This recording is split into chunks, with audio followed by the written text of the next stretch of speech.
المؤمن امن دینے والا، اس سے مراد وہ ذات ہے جس نے لوگوں کو امن دیا کہ وہ اپنی مخلوق میں سے کسی ایک پر بھی ظلم نہیں کرے گا، جو بھی اس پر ایمان لے آئے گا اس کو وہ اپنے عذاب سے امن میں رکھے گا، اور ہر ایک کو وہی دے گا جس کا وہ مستحق ہوگا۔ ارشاد باری تعالیٰ ہے ان اللہ لا یظلم مثقال ذرۃ وان تک حسنۃ یضاعفها ویؤت من لدنہ اجرا عظیما، بے شک اللہ تعالیٰ ایک ذرے کے برابر بھی ظلم نہیں کرتا، ذرے کے برابر، اور اگر ایک نیکی ہوگی تو اسے دگنا کرے گا، یہ اس کی رحمت ہے، اور اپنے پاس سے بہت بڑا اجر عطا کرے گا۔ یعنی وہ ایک ذرے کو پہاڑ بنا سکتا ہے، اتنا زیادہ اس اجر کو ملٹی پلائی کر سکتا ہے، لیکن یہ نہیں ہو سکتا کہ اس ذرے کو کم کر دے، جو کسی کا حق بنتا ہے وہ اس کو نہ دے۔ ایک اور جگہ پر فرمایا وَوُضِعَ الْكِتَابُ فَتَرَى الْمُجْرِمِينَ مُشْفِقِينَ مِمَّا فِيهِ وَيَقُولُونَ يَا وَيْلَتَنَا مَا لِهَذَا الْكِتَابِ لَا يُغَادِرُ صَغِيرَةً وَلَا كَبِيرَةً إِلَّا أَحْصَاهَا وَوَجَدُوا مَا عَمِلُوا حَاضِرًا وَلَا يَظْلِمُ رَبُّكَ أَحَدًا، اور کتاب رکھ دی جائے گی، یعنی کتاب اعمال، پس تو مجرموں کو دیکھے گا کہ وہ اس سے ڈر رہے ہوں گے، کیونکہ اس میں ان کے تمام اعمال لکھے ہوئے ہوں گے، جو کچھ اس میں ہوگا اس کے کانٹینٹ کی وجہ سے، اور کہیں گے ہائے ہماری بربادی، اس کتاب کو کیا ہے، نہ اس نے کوئی چھوٹی بات چھوڑی اور نہ کوئی بڑی بات چھوڑی، مگر اس نے اسے لکھ رکھا ہے، اور انہوں نے جو کچھ کیا وہ اسے موجود پائیں گے۔ وَوَجَدُوا مَا عَمِلُوا حَاضِرًا وَلَا يَظْلِمُ رَبُّكَ أَحَدًا، اور تیرا رب کسی ایک پر بھی ظلم نہ کرے گا۔ تو یہ اللہ سبحانہ وتعالیٰ کا وعدہ ہے، اور اس سے عدل ہی کی توقع ہے، اور اس پر ہمارا اعتماد اور بھروسہ ہے۔ اسی لیے جو لوگ ایمان لے آئیں، اس کے اطاعت گزار ہو جائیں، اس کے فرما بردار ہو جائیں، انہیں اس بات پر یقین رکھنا چاہیے کہ وہ انشاءاللہ ان کو اپنے امن میں رکھے گا۔ رسول اللہ صلی اللہ علیہ وسلم نے فرمایا قیامت کے دن اللہ تعالیٰ ساری مخلوق کے سامنے ایک امتی کو باہر نکالے گا، اور اس کے سامنے 99 رجسٹر کھولے گا، جن میں سے ہر رجسٹر تا حد نگاہ پھیلا ہوا ہوگا، اور اللہ تعالیٰ اس سے پوچھے گا کیا تو ان میں سے کسی کا انکار کرتا ہے؟ کیا کرام کاتبین نے تجھ پر کوئی ظلم کیا ہے؟ وہ کہے گا نہیں ہے پروردگار۔ اللہ تعالیٰ فرمائے گا کیا تمہارے پاس کوئی عذر ہے؟ تو وہ آدمی مبہوت ہو کر کہے گا کہ نہیں۔ اللہ تعالیٰ فرمائے گا کیوں نہیں؟ ہمارے پاس تیری ایک نیکی ہے، آج تجھ پر کوئی ظلم نہیں کیا جائے گا۔ چنانچہ کاغذ کا ایک ٹکڑا نکالا جائے گا جس پر لکھا ہوگا کہ میں اس بات کی گواہی دیتا ہوں کہ اللہ کے سوا کوئی معبود نہیں، اور یہ کہ محمد صلی اللہ علیہ وسلم اللہ کے بندے اور اس کے رسول ہیں۔ اللہ تعالیٰ فرمائے گا اسے میزان عمل کے پاس حاضر کرو۔ وہ عرض کرے گا پروردگار کاغذ کے اس پرزے کا اتنے بڑے رجسٹروں کے ساتھ کیا مقابلہ؟ اس سے کہا جائے گا آج تجھ پر کوئی ظلم نہ ہوگا۔ چنانچہ رجسٹروں کو ایک پلڑے میں رکھا جائے گا، اور ان کا پلڑا اوپر ہو جائے گا، اور دوسرے پرزے کا یعنی کاغذ کا پرزہ دوسرے پلڑے میں رکھا جائے گا، اور وہ جھک جائے گا، کیونکہ اللہ کا نام ان سب سے زیادہ بھاری ہے۔ تو اس حدیث سے بھی یہ پتہ چلتا ہے کہ اگر کسی کے پاس ایک نیکی بھی ہوگی تو اللہ سبحانہ وتعالی اس کو بھی ضائع نہیں کریں گے، اور اس کی وجہ سے اس کو امن عطا کریں گے۔ تب سوال یہ پیدا ہوتا ہے کہ اللہ سبحانہ وتعالی کس کس کو امن دیں گے؟ ایک تو ان جنرل جو بھی اس پر ایمان لائے گا، لیکن اور وہ کون سی خاص باتیں ہیں کہ جو انسان کے لیے امن کا باعث ہوں گی؟ سب سے پہلے یہ کہ اللہ تعالیٰ اپنے دوستوں کو، اہل ایمان کو امن عطا فرمائے گا۔ ارشاد باری تعالیٰ ہے سورۃ یونس میں الا ان اولیاء اللہ لا خوف علیہم ولا هم يحزنون، سنو خبردار رہو، بے شک اللہ کے دوست ان پر نہ کوئی خوف ہوگا اور نہ وہ غمگین ہوں گے۔ کون ہے وہ؟ الذین آمنوا وکانوا یتقون، یہ وہ لوگ ہیں جو ایمان لائے اور وہ جو اللہ سے ڈرتے ہیں، یعنی جس شخص کے اندر اللہ کا ڈر ہوگا اور اس ڈر کے ساتھ وہ یہ زندگی بسر کرے گا اور اپنی ساری زندگی اللہ تعالیٰ کو راضی کرنے کی کوشش کرتا رہے گا، قیامت کے دن وہ اس گھبراہٹ سے محفوظ رہے گا۔ اس پر نہ ماضی کے حالات کا کوئی غم ہوگا کہ اس نے اپنی زندگی صحیح طور پر نہیں گزاری، اور نہ آئندہ کے انجام کے بارے میں وہ فکر مند ہوگا۔ اسی طرح ایک اور آیت میں فرمایا الذین آمنوا ولم یلبسوا ایمانہم بظلم اولئک لہم الامن وہم مہتدون، وہ لوگ جو ایمان لائے اور انہوں نے اپنے ایمان کو اس بڑے ظلم کے ساتھ ملایا نہیں، یعنی شرک نہیں کیا، یہی لوگ ہیں جن کے لیے امن ہے اور وہی ہدایت پانے والے ہیں۔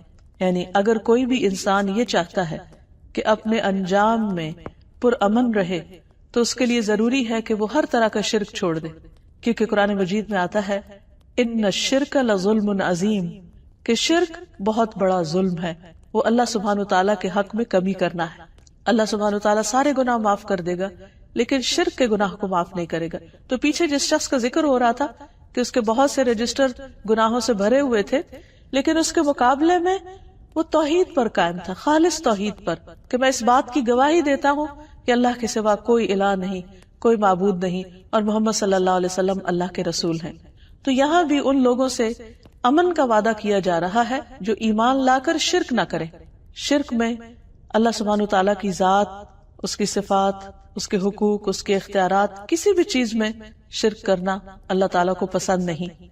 اور شرک اکبر سے بھی بچنا چاہیے کہ جس میں غیر اللہ کو سجدہ کرنا، یعنی اللہ کے علاوہ کسی کے آگے بھی جھکنا، یا کسی اور سے دعا کرنا، یا کسی اور کے نام پر صدقہ خیرات کرنا، یا کسی اور کو اپنا حاجت روا یا مشکل کشا سمجھنا، یہ تمام چیزیں شرک میں آ جاتی۔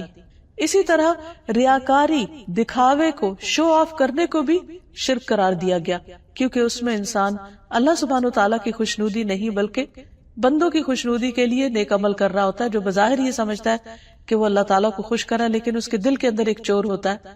اس وجہ سے اللہ سبحانہ وتعالیٰ چونکہ سینوں کے راز تک جانتا ہے تو یہ چیز بھی اس کو سخت ناپسند ہے کہ کوئی شخص بظاہر اللہ کے نام کی نماز پڑھے یا قربانی کرے، لیکن اس کے دل میں یہ ہو کہ لوگ اس کو نیک سمجھیں، تو اس سے بھی بچنا چاہیے۔ دنیا میں بھی اللہ سبحانہ وتعالیٰ اپنے اولیاء کی، اپنے نیک بندوں کی، اپنے انبیاء کی مدد کرتا ہے۔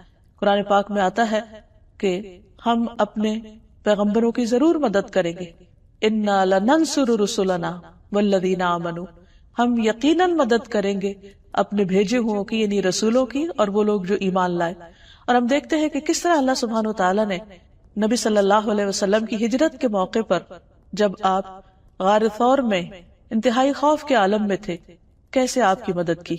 قرآن مجید میں آتا ہے کہ اِلَّا تَنْصُرُوهُ فَقَدْ نَصَرَهُ اللَّهُ، اگر تم اس کی مدد نہیں کرو گے تو اللہ تعالیٰ نے اس کی مدد کی تھی۔ اِذْ أَخْرَجَهُ الَّذِينَ كَفَرُوا، جب اس کو ان لوگوں نے نکال دیا جنہوں نے کفر کیا، ثَانِيَ اثْنَيْنِ، دو میں سے دوسرا، اذ ہما فی الغار، جب وہ دونوں غار میں تھے، اذ یقول لصاحبہ لا تحزن، جب وہ اپنے ساتھی سے کہہ رہے تھے، یعنی حضرت ابو بکر سے کہہ رہے تھے، نبی صلی اللہ علیہ وسلم فرما رہے تھے کہ غم نہ کرو، ان اللہ معنا، بے شک اللہ ہمارے ساتھ ہے۔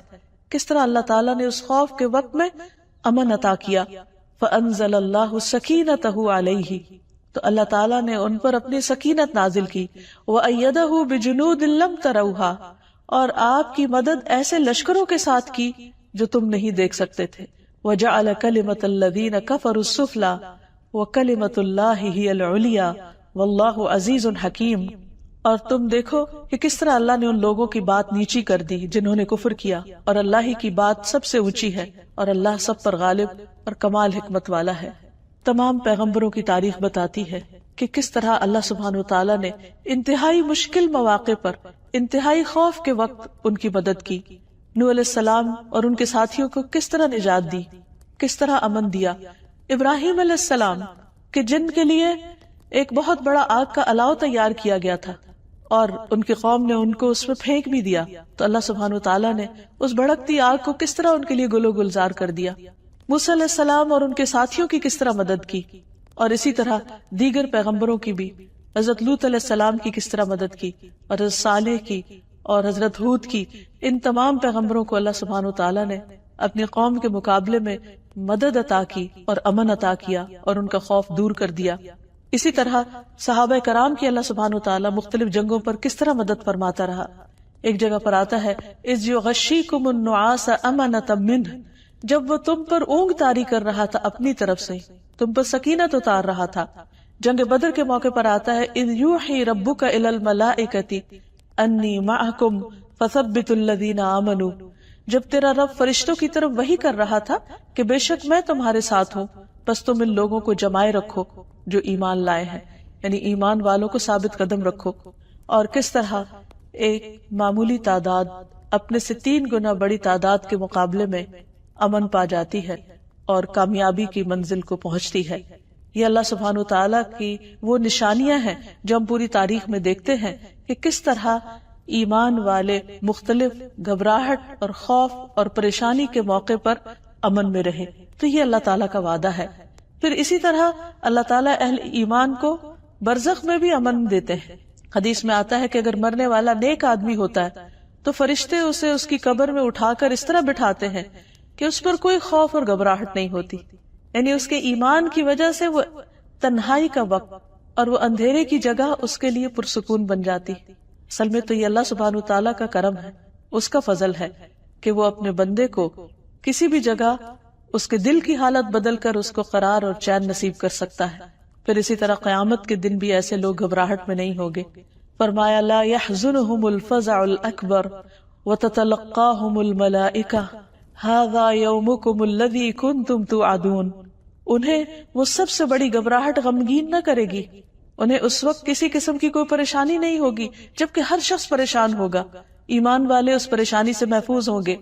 انہیں آگے سے لینے کے لیے فرشتے آئیں گے، یعنی ان کی مدد کے لیے، اور کہیں گے یہ ہے تمہارا وہ دن جس کا تم وعدہ دیے جاتے تھے۔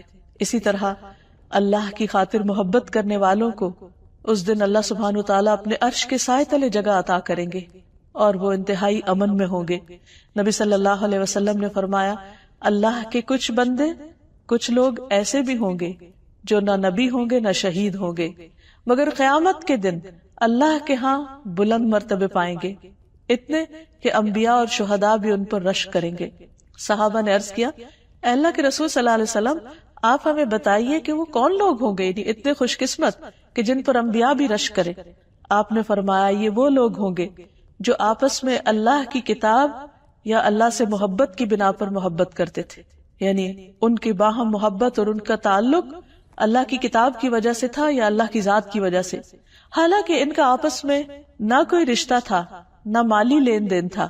اللہ کی قسم ان کے چہرے پر نور ہوں گے، یعنی اس خوف اور گھبراہٹ کے دن ان کے چہرے پر نور ہوں گے، اور وہ لوگ پر نور ہوں گے جب لوگ خوف زدہ ہو رہے ہوں گے تو انہیں کوئی خوف نہیں ہوگا، جب لوگ غمگین ہوں گے، غم کے گھونٹ پی رہے ہوں گے، پریشان ہو رہے ہوں گے، اس وقت انہیں کوئی غم اور پریشانی نہ ہوگی۔ پھر آپ نے یہ آیت تلاوت فرمائی الا ان اولیاء اللہ لا خوف علیہم ولا هم يحزنون، خبردار اللہ کے دوستوں کے لیے نہ کوئی خوف ہوگا اور نہ کوئی غم۔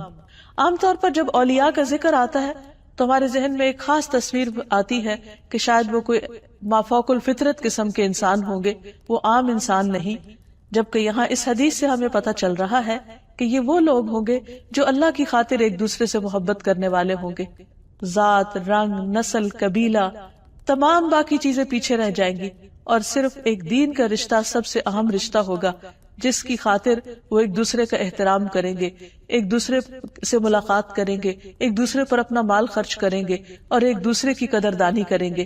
ایسے لوگ اللہ سبحانہ وتعالیٰ کے ہاں امن میں پرسکون جگہوں پر ہوں گے جب ساری مخلوق پریشان حال پھر رہی ہوگی۔ پھر اسی طرح جو لوگ دنیا میں اللہ سے ڈرتے ہوئے زندگی بسر کرتے ہیں، قیامت کے دن ان پر کوئی خوف نہیں ہوگا۔ اللہ تعالیٰ فرماتے ہیں مجھے میری عزت کی قسم میں اپنے بندے پر 2 امن جمع کرتا ہوں نہ 2 خوف۔ اگر میرا بندہ دنیا میں مجھ سے امن میں رہا، یعنی اسے ڈر نہ لگا کوئی، تو میں اسے بندوں کے حشر والے دن خوف دلاؤں گا۔ یعنی آج اگر کوئی پرواہ نہیں کرتا کہ اللہ تعالیٰ مجھ سے ناراض ہے یا راضی ہے، اور وہ اللہ تعالیٰ کو بھلا کر اور اس سے غافل ہو کر اپنی زندگی گزار رہا ہے، آج کی یہ غفلت کل کی پریشانی کا سبب ہوگی۔ لیکن اس کے برعکس اللہ تعالیٰ فرماتے ہیں کہ جو دنیا میں مجھ سے ڈر گیا، جیسے سورۃ الرحمن میں آتا ہے کہ جو رب کے سامنے کھڑے ہونے سے ڈر گیا، اس کے لیے 2 باغ ہیں کہ میں اللہ تعالیٰ کو کیسے فیس کروں گا۔ یعنی جب بھی اس کے سامنے کوئی نفس کی خواہش آتی ہے، کوئی ٹیمپٹیشن ہوتی ہے، تو وہ اللہ سے ڈر جاتا ہے اور یہ ڈر اس کو غلط کام کرنے سے روک دیتا ہے۔ تو ایسے لوگ جو دنیا میں اللہ سے ڈرتے ہیں، کل قیامت کے دن ڈر سے محفوظ رہیں گے اور پورے امن میں ہوں گے۔ تو فرمایا کہ لوگوں کے جمع ہونے کے دن میں اس بندے کو امن عطا کروں گا۔ پھر اسی طرح اللہ تعالیٰ کی رحمت کی امید رکھنے والے، ان کو بھی اللہ سبحانہ وتعالیٰ امن میں جگہ دیں گے۔ نبی صلی اللہ علیہ وسلم ایک نوجوان کے پاس گئے جو فوت ہو رہا تھا۔ آپ نے فرمایا تمہارا کیا حال ہے؟ وہ بولا یا رسول اللہ، میں اللہ سے مغفرت کی امید بھی رکھتا ہوں لیکن اپنے گناہوں سے بھی ڈرتا ہوں. آپ نے فرمایا دو باتیں اس وقت میں جس بندے کے دل میں جمع ہو جائیں گی، یعنی امید اور ڈر، تو اللہ تعالیٰ اس کو وہ دے گا جس کی اس کو امید ہوگی، اور جس سے وہ ڈر رہا ہے اس سے اس کو امن دے دے گا. تو گویا جو شخص دنیا میں اللہ کا تقوی کرتے ہوئے، اللہ سے ڈرتے ہوئے گناہوں کو چھوڑ دے گا اور اللہ کو یاد کرتے ہوئے زندگی بسر کرے گا، اللہ سبحانہ و تعالیٰ قیامت کے دن اس کو امن عطا کرے گا. اسی طرح وہ لوگ جو اللہ کے راستے میں اپنا مال خرچ کرتے ہیں، اللہ تعالیٰ ان کو بھی امن عطا کرے گا. سورۃ البقرہ میں اللہ تعالیٰ فرماتے ہیں الذین ينفقون اموالهم باللیل والنہار سرا وعلانیۃ فلہم اجرہم عند ربہم ولا خوف علیہم ولا ہم یحزنون.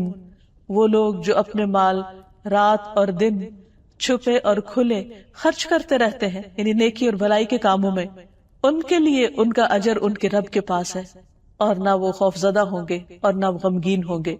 المؤمن کا ایک اور معنی بھی کیا جاتا ہے، اور وہ ہے مظلوم کو ظالم سے پناہ دینے والا. یعنی ایک تو ہے خوف سے امن دینے والا، اور دوسرا ہے مظلوم کو ظلم سے پناہ دینے والا، ظالم کے ظلم سے. قرآن مجید میں اللہ تعالیٰ فرماتے ہیں قُلْ مَن بِيَدِهِ مَلَكُوتُ كُلِّ شَيْءٍ وَهُوَ يُجِيرُ وَلَا يُجَارُ عَلَيْهِ إِن كُنتُمْ تَعْلَمُونَ. کہو کون ہے وہ کہ صرف اس کے ہاتھ میں ہر چیز کی مکمل بادشاہت ہے، اور وہ پناہ دیتا ہے اور اس کے مقابلے میں پناہ نہیں دی جاتی، اگر تم جانتے ہو. یعنی جس کو اللہ سبحانہ وتعالی پناہ دے دے، جس کی وہ حفاظت کرے، پھر اس کو کوئی نقصان نہیں دے سکتا. ایک اور جگہ پر آتا ہے قُلْ أَرَأَيْتُمْ إِنْ أَهْلَكَنِيَ اللَّهُ وَمَن مَّعِيَ أَوْ رَحِمَنَا فَمَن يُجِيرُ الْكَافِرِينَ مِنْ عَذَابٍ أَلِيمٍ.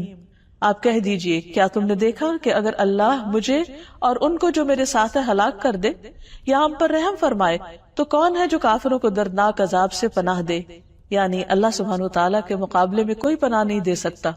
ایک اور حدیث میں آتا ہے نبی صلی اللہ علیہ وسلم فرمایا کرتے تھے اللہم انی اعوذ بک من الفقر والقلت والذلت واعوذ بک من ان اظلم او اظلم. اے اللہ میں تیری پناہ چاہتا ہوں فقیری سے، کمی سے، ذلت سے، اور پناہ چاہتا ہوں تیری کہ میں کسی پہ ظلم کروں یا مجھ پر کوئی ظلم کرے.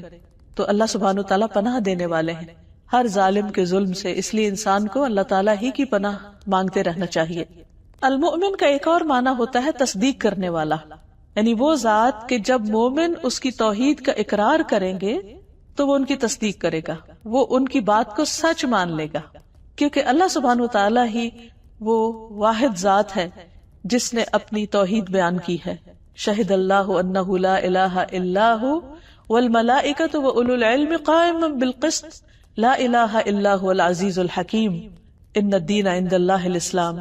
اللہ نے گواہی دی ہے کہ بے شک حقیقت یہ ہے کہ اس کے سوا کوئی معبود نہیں، اور فرشتوں نے اور علم والوں نے بھی، اس حال میں کہ وہ انصاف پر قائم ہے، اس کے سوا کوئی معبود نہیں، سب پر غالب ہے، کمال حکمت والا ہے. بے شک دین اللہ کے نزدیک اسلام ہی ہے. تو اس سے یہ پتہ چلتا ہے کہ اللہ سبحانہ وتعالیٰ نے نمبر 1 توحید کا اعلان کیا، اور دوسری طرف دین اسلام کو پسند فرمایا، اور ہمیں ملت ابراہیم کی پیروی کا حکم بھی دیا. یعنی جو لوگ اللہ سبحانہ وتعالیٰ کی توحید کا اقرار کریں گے، اللہ سبحانہ وتعالیٰ ان کی اس بات کی تصدیق فرمائیں گے اور ان کو نجات عطا فرمائیں گے. قرآن مجید میں آتا ہے ثم صدقناہم الوعد فانجیناہم ومن نشاء واہلکنا المسرفین.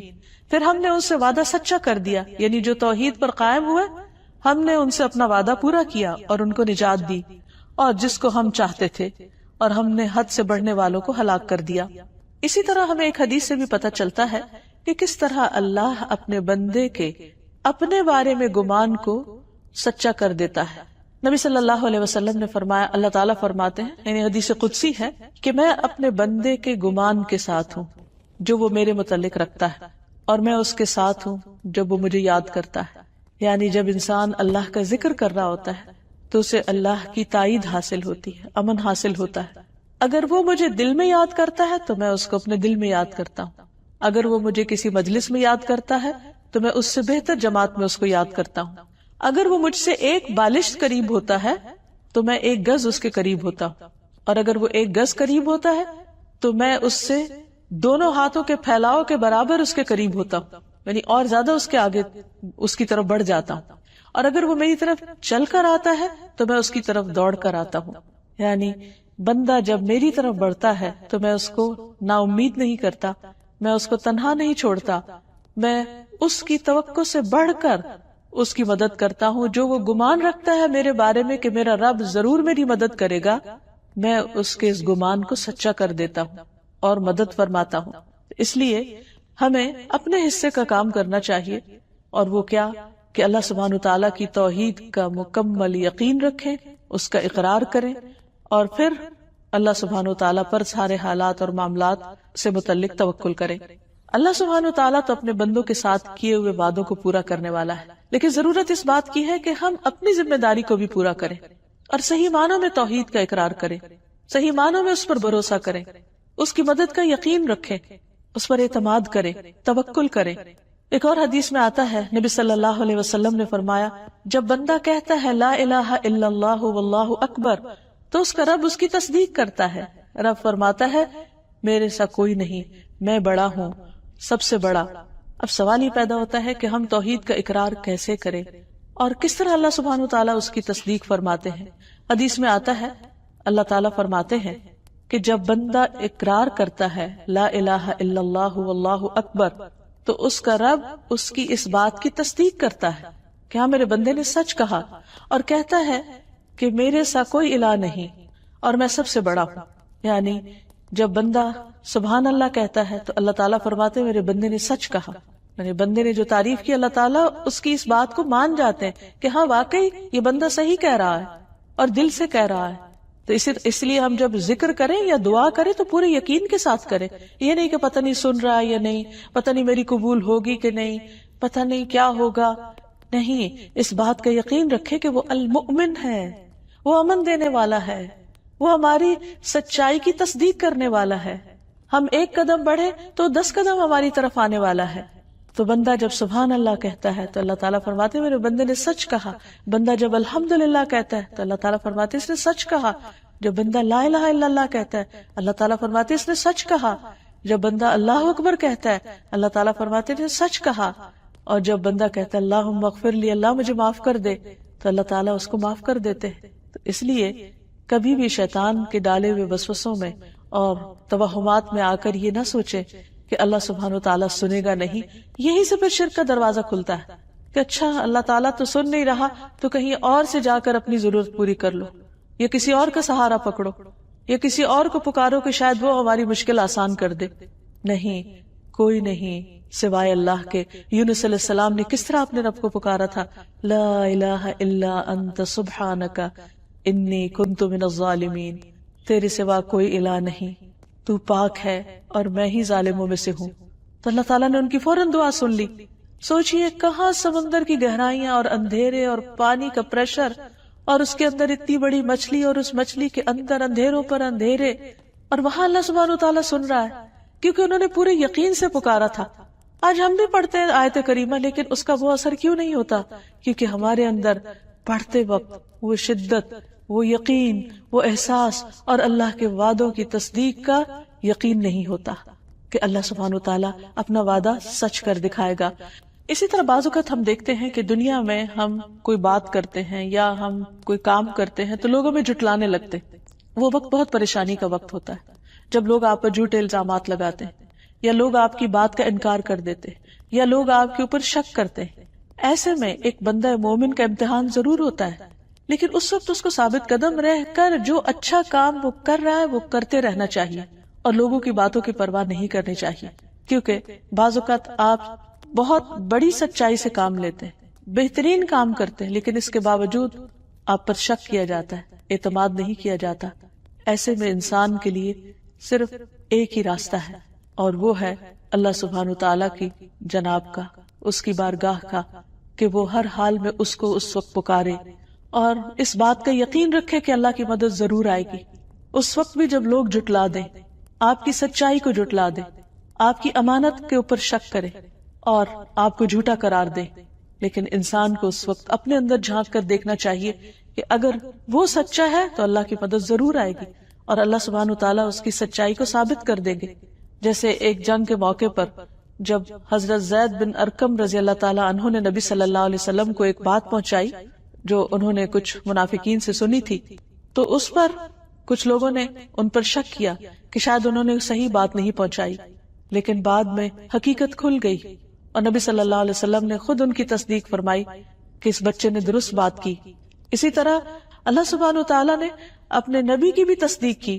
یہ تو بہت سارے مواقع ہیں، لیکن خاص طور پر ایک موقع کا ذکر کریں گے کہ غزوہ خیبر کے موقع پر نبی صلی اللہ علیہ وسلم نے دیکھا کہ ایک شخص جس کے بارے میں آپ نے فرمایا کہ یہ جہنمی ہے، تو وہ بہت بہادری سے جنگ میں حصہ لے رہا تھا اور اس کو بہت کثرت سے زخم بھی آئے۔ اس میں قریب تھا کہ لوگ شک میں پڑ جاتے کہ اسی دوران جبکہ ابھی وہ مرا نہیں تھا تو اس نے اپنے ہاتھ سے ایک تیر ترکش سے نکالا اور خودکشی کر لی۔ تو اس سے پہلے جو لوگ یہ کہہ رہے تھے کہ نبی صلی اللہ علیہ وسلم نے اس کے بارے میں پیشن گوئی کی تھی کہ یہ شخص جہنمی ہے اور ہم دیکھ رہے ہیں کہ وہ بہت بہادری سے لڑ رہا ہے، تو یہ کیسے؟ لیکن جب اس کا انجام دیکھا جو چند ہی لمحوں میں سامنے آ گیا تو ان کو یقین ہو گیا کہ جو کچھ آپ صلی اللہ علیہ وسلم نے فرمایا تھا وہ بالکل درست تھا۔ اس شخص نے دراصل خودکشی کر لی تھی جس کا یہ انجام اس کے سامنے آیا۔ اسی طرح ہم عام روزمرہ زندگی میں دیکھتے ہیں کہ بعض اوقات کوئی شخص کسی کام کے کرنے کا دعویٰ کر لیتا ہے، یا کسی سے کوئی وعدہ کر لیتا ہے، یا کسی نیک کام کی نیت کر لیتا ہے، لیکن اس کے مطابق اس کے پاس وسائل نہیں ہوتے، اس کے پاس مواقع نہیں ہوتے، لیکن وہ اپنی نیت میں سچا ہوتا ہے، تو اللہ سبحانہ وتعالی غیب کے خزانوں سے اس کی مدد فرما دیتا ہے۔ اس سلسلے میں ایک واقعہ حضرت انس بن نضر کا ملتا ہے کہ کس طرح انہوں نے اپنی بات کو سچ کر دکھایا۔ جنگ بدر میں انہیں شرکت کا موقع نہیں ملا تھا تو انہوں نے نبی صلی اللہ علیہ وسلم سے عرض کی کہ اللہ کے رسول صلی اللہ علیہ وسلم، اگر آئندہ کوئی موقع آئے گا تو اللہ تعالیٰ آپ کو دکھا دے گا کہ میں کس طرح اپنی دل و جان کے ساتھ حاضر ہوتا ہوں۔ بہرحال وہ جنگ احد میں شریک ہوئے۔ جب مسلمانوں پر اچانک حملہ ہوا تو سب لوگ تتر بتر ہو گئے۔ اس موقع پر حضرت انس بن نضر کو اپنی وہ بات یاد تھی جو انہوں نے نبی صلی اللہ علیہ وسلم سے عہد کیا تھا۔ جب انہوں نے دیکھا کہ مسلمان بھاگتے چلے جا رہے ہیں تو کہنے لگے، یا اللہ، جو انس بن نضر کا مالک ہے، میں ان کی اس حرکت سے بری ذمہ ہوں۔ اور دوسری طرف مشرکین نے جس طرح نبی صلی اللہ علیہ وسلم کو زخمی کیا اور آپ کا دندان مبارک شہید ہو گیا تو کہنے لگے کہ یا اللہ، میں ان مشرکین کی اس حرکت سے بھی سخت بیزار ہوں۔ اور پھر اس کے بعد حضرت سعد بن معاذ سے ملے، کہنے لگے کہ اے سعد، قسم ہے نظر کے پروردگار کی، جنت مجھے احد کے پرے سے اس کی خوشبو آ رہی ہے۔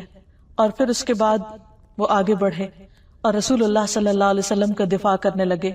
ان کا حال یہ تھا کہ مشرکین نے ان کے جسم پر اتنے تیر مارے تھے اور پھر ان کا مسئلہ بھی کر دیا تھا کہ ان کی شکل بھی نہیں پہچانی جاتی تھی، اور ان کی بہن نے ان کی انگلیوں سے ان کو پہچانا تھا۔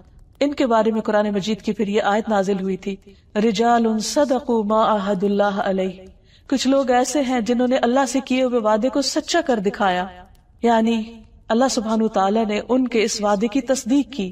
پھر اسی طرح المؤمن کا ایک اور معنی ہے اپنے وعدوں کو پورا کرنے والا، یعنی اللہ سبحانہ تعالیٰ جو فرماتا ہے وہ سچ فرماتا ہے اور وہ اپنے وعدے سے پھرتا نہیں۔ اللہ سبحانہ تعالیٰ نے اہل ایمان سے وعدہ کر رکھا ہے کہ اگر وہ ایمان لا کر نیک عمل کریں گے تو وہ انہیں باغات میں، یعنی جنت کے باغات میں داخل کرے گا۔ والذین آمنوا وعملوا الصالحات سندخلهم جنات تجری من تحتها الانہار خالدین فیہا ابدا وعد اللہ حقا ومن اصدق من اللہ قیلا۔ اور وہ لوگ جو ایمان لائے اور انہوں نے نیک اعمال کیے، ان قریب ہم انہیں ایسے باغوں میں داخل کریں گے جن کے نیچے نہریں بہتی ہیں، ہمیشہ ان میں رہنے والے، ہمیشہ ہمیشہ۔ اللہ کا سچا وعدہ ہے، اور اللہ سے زیادہ بات میں کون سچا ہو سکتا ہے۔ بہت دفعہ ایسا ہوتا ہے کہ جب جنت کی بات کی جاتی ہے تو لوگ ہنس پڑتے ہیں اور اس کو بس ایک خیال سمجھتے ہیں، یہ ایک خیالی دنیا سمجھتے ہیں، اور وہ کہتے ہیں کہ انجوائے کرنے کی چیز تو یہ دنیا ہے، کل کس نے دیکھی۔ اللہ سبحانہ وتعالیٰ نہ صرف یہ کہ آخرت کے وعدے پورے کرے گا، بلکہ دنیا میں بھی اللہ تعالیٰ نے اہل ایمان سے جو وعدے کیے ہیں ان کو بھی پورا فرمائے گا۔ سورۃ النور میں اللہ تعالیٰ فرماتے ہیں، وعد اللہ الذین آمنوا منکم وعملوا الصالحات لَيَسْتَخْلِفَنَّهُمْ فِي الْأَرْضِ كَمَا اسْتَخْلَفَ الَّذِينَ مِنْ قَبْلِهِمْ وَلَيُمَكِّنَنَّ لَهُمْ دِينَهُمُ الَّذِي ارْتَضَىٰ لَهُمْ وَلَيُبَدِّلَنَّهُمْ مِنْ بَعْدِ خَوْفِهِمْ أَمْنًا يَعْبُدُونَنِي لَا يُشْرِكُونَ بِي شَيْئًا وَمَنْ كَفَرَ بَعْدَ ذَلِكَ فَأُولَئِكَ هُمُ الْفَاسِقُونَ۔ اللہ نے ان لوگوں سے جو تم میں سے ایمان لائے اور انہوں نے نیک اعمال کیے، یہ وعدہ کیا ہے کہ وہ انہیں زمین میں ضرور جانشین بنائے گا، جس طرح اس نے ان لوگوں کو جانشین بنایا جو ان سے پہلے تھے، اور ان کے لیے ان کے اس دین کو ضرور اقتدار دے گا، یعنی غلبہ دے گا، جسے اس نے ان کے لیے پسند کیا ہے، اور ہر صورت انہیں ان کے خوف کے بعد بدل کر امن دے گا۔ یہ اللہ کا وعدہ ہے کہ جو ایمان لا کر اچھے کام کریں گے، اللہ سبحانہ وتعالیٰ ان کے خوف کو بدل کر انہیں امن عطا کرے گا۔ وہ میری عبادت کریں گے، میرے ساتھ کسی چیز کو شریک نہیں ٹھہرائیں گے، اور جس نے اس کے بعد کفر کیا تو یہی لوگ فاسق ہیں۔ اور اللہ سبحانہ وتعالیٰ نے نبی صلی اللہ علیہ وسلم کے ساتھ اور صحابہ کے ساتھ کیا ہوا یہ وعدہ پورا کیا، اور تاریخ اس بات کی گواہ ہے کہ حضرت عمر رضی اللہ تعالیٰ عنہ کے دور میں اس قدر امن ہو گیا تھا، اور یہ وہی عرب تھا کہ جہاں کسی کی عزت محفوظ نہیں تھی، ہر طرف چوریاں اور ڈاکے تھے اور ہر طرف جنگ و جدل تھا۔ کس طرح حضرت عمر رضی اللہ تعالیٰ عنہ کے دور میں جب ایران فتح ہوتا ہے اور اس کا تاج شاہی مدینہ لایا جاتا ہے جو ہیرے جواہرات سے بھرا ہوا ہوتا ہے، اور جب وہ پہنچتا ہے تو اس میں سے ایک ہیرا بھی راستے میں نہیں چرایا جاتا، ایک ہیرا بھی کم نہیں ہوتا۔ یہ کیسا ایمان تھا، یہ کیسی امانت تھی، یہ کیسی صداقت تھی، یہ کیسی رحمت تھی اللہ کی۔ لیکن اللہ سبحانہ وتعالیٰ نے نبی صلی اللہ علیہ وسلم کے ذریعے ایسے افراد تیار کرائے کہ جنہوں نے واقعی دنیا میں حقیقی امن کا ایک نمونہ قائم کر کے دکھایا۔ پھر اسی طرح ہم دیکھتے ہیں کہ ام موسیٰ سے اللہ سبحانہ وتعالیٰ نے جو وعدہ کیا تھا کہ تم اپنے بچے کو اس وقت سمندر کی لہروں میں ڈال دو، اللہ اس کی حفاظت فرمائے گا۔ اور کس طرح اللہ تعالیٰ نے وعدہ پورا کیا، فَرَدَدْنَاهُ إِلَىٰ أُمِّهِ كَيْ تَقَرَّ عَيْنُهَا وَلَا تَحْزَنَ وَلِتَعْلَمَ أَنَّ وَعْدَ اللَّهِ حَقٌّ وَلَٰكِنَّ أَكْثَرَهُمْ لَا يَعْلَمُونَ۔ چنانچہ اس طرح ہم نے موسیٰ کو اس کی والدہ کی طرف لوٹا دیا علیہ السلام، تاکہ وہ اپنی آنکھ ٹھنڈی کرے اور غم زدہ نہ رہے، اور یہ جان لے کہ اللہ کا وعدہ سچا ہے۔ اور اکثر لوگ یہ بات جانتے نہیں، اسی لیے وہ اللہ پہ بھروسہ نہیں کرتے اور خیر اور بھلائی کے کاموں میں آگے نہیں بڑھتے۔ پھر اللہ سبحانہ وتعالیٰ اہل جنت سے کیا گیا وعدہ بھی پورا فرمائیں گے۔ وَقَالُوا الْحَمْدُ لِلَّهِ الَّذِي صَدَقَنَا وَعْدَهُ، اہل جنت اقرار کریں گے اور کہیں گے سب تعریف اللہ کے لیے ہے جس نے ہم سے اپنا وعدہ سچا کیا۔ پھر اسی طرح جنت والے جنت میں جانے کے بعد اقرار کریں گے، اور جہنم والے جہنم میں جانے کے بعد اقرار کریں گے کہ اللہ کے وعدے سچے تھے۔ تو بات یہ ہے کہ اگر ہم چاہتے ہیں کہ دنیا اور آخرت میں امن سے رہیں تو اس کے لیے ضروری ہے کہ ہم اللہ تعالیٰ کے اطاعت گزار اور فرما بردار بندے بن کر رہیں۔ حقیقت یہ ہے کہ امن ایک ایسی چیز ہے کہ جو ہر انسان کی ضرورت ہے۔ اس لیے ابراہیم علیہ السلام نے اللہ سبحانہ وتعالیٰ سے خاص دعا کی تھی جب خانہ کعبہ کی تعمیر کر لی کہ رب اجعل ھذا البلد آمنا، اے اللہ اس شہر کو امن والا بنا دے۔ اللہ سبحانہ وتعالیٰ نے اس شہر کے امن کی قسم کھائی، وھذا البلد الامین، اور قسم ہے اس امن والے شہر کی یعنی مکہ کی، کہ جبکہ اس کے آس پاس سے لوگ ہر طرف سے اچک لیے جاتے تھے، اور وہاں اللہ تعالیٰ نے ان کو ہر طرح کا امن نصیب کر رکھا تھا، جیسے سورۃ قریش میں بھی آتا ہے وَآمَنَهُم مِّن خَوْفٍ، کہ اللہ نے انہیں خوف سے امن دیا، تو یہ اللہ سبحانہ وتعالیٰ نے ان کو عطا کیا تھا۔ پھر اسی طرح حرمن آمنن من دخلہ کان آمنا، کہ جو وہاں داخل ہوتا ہے امن میں آ جاتا ہے، وہ ہر طرح کے خوف اور ٹینشن سے فری زون ہے۔ اس کو یہ امن کس نے عطا کیا؟ کیسے وہ ہر طرح کے خطرات سے محفوظ ہے؟ یہ امن دینے والا دراصل اللہ ہی ہے۔ یوسف علیہ السلام کو اللہ سبحانہ تعالیٰ نے جب اقتدار دیا تو اس شہر کو بھی امن والا بنا دیا، یعنی مصر کو۔ جب ان کے بھائی اور ان کے والد اس شہر میں داخل ہو رہے تھے تو انہوں نے کہا تھا کہ ادخلوا مصر انشاء اللہ آمنین، مصر میں داخل ہو جاؤ انشاءاللہ امن کے ساتھ رہو گے۔ تو حقیقت یہ ہے کہ ہم سب کو اس بات کی ضرورت ہے کہ ہم اللہ سبحانہ وتعالیٰ سے خاص التجا کریں، فریاد کریں کہ وہ ہماری ذاتی زندگیوں میں، ہماری اجتماعی زندگیوں میں، ہمارے شہروں اور ہمارے ملکوں میں امن قائم فرمائے، کیونکہ اسی کی طرف سے امن آتا ہے اور وہی امن دینے والا ہے۔ جب ہم اپنے چاروں طرف بدامنی دیکھتے ہیں، اپنے گھروں میں، اپنے محلوں میں، اپنے شہروں میں، اور اس کی وجہ سے ہمارا دل تنگ ہوتا ہے، تو اس کے لیے ضروری ہے کہ ہم اللہ سبحانہ وتعالیٰ کو خوب خوب پکاریں کہ اے امن دینے والے، تو ہم سب کو امن عطا کر، جس طرح تو نے ابراہیم علیہ السلام کی دعا سنی اور مکہ کو امن والا شہر بنایا، اس طرح ہمارے رہنے کی جگہوں کو بھی باعث امن بنا دے۔ دلوں کا اضطراب اور دلوں کی بے چینی اس کو دور کرنے والا صرف اللہ رب العزت ہی ہے۔ اللہ تعالی ہمیں اپنی اطاعت کی توفیق دے، ان کاموں کی توفیق دے جو امن کو لے کر آتے ہیں اور اللہ کی رحمت کو جوش میں لاتے ہیں، اور ان چیزوں سے بچائے کہ جس سے امن ختم ہوتا ہے، کیونکہ امن تعمیر اور ترقی کے لیے نہایت ضروری ہے، اس دنیا کی فلاح اور آخرت کی کامیابی کے لیے بہت ضروری ہے۔ اللہ تعالی ہمیں امن نصیب فرمائے۔ وآخر دعوانا ان الحمد للہ رب العالمین۔